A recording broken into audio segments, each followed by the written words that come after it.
Well, the accordion came to the United States through European immigrants, really. Um, Became very popular early on in the 20th century, in the 1920s and so, and became part of popular culture. And at one time in the 30s and 40s and 50s, it was probably the most popular instrument in America. It was on television all the time. And as a matter of fact, that's how I got interested in playing, because I saw it on television, on variety shows. We had things that were similar to American Idol now, called Amateur Hour.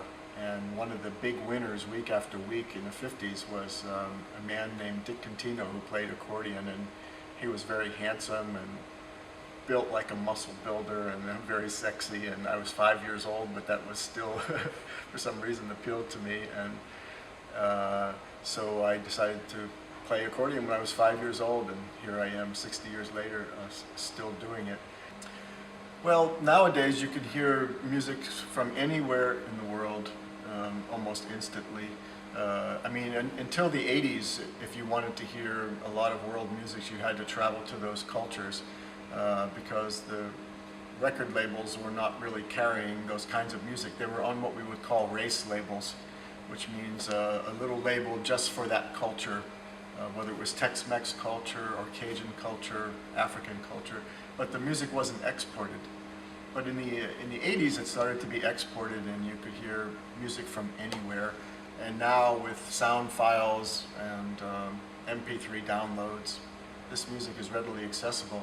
And I don't really cover pieces from different cultures, but all of those cultures, especially the ones that have accordion, like some of the ones I mentioned, and also Balkan music and Argentinian music and Brazilian music, have infused my playing, and they infuse my composition and are part of my vocabulary now, both as a player and as a creative artist.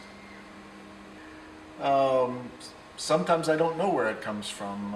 I'm playing a piece on my concert tonight that it's called Waltzing at the Edge of Dawn, that I came to me at 3 o'clock in the morning once. I just woke up and the piece was there, and I don't know why it's there.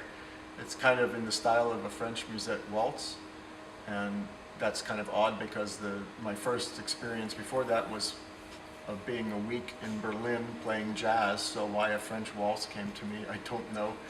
I don't know where the things come from all the time. Sometimes abstract ideas. With dancers, it can be movement. With a theater director, it can be an idea. All over the place.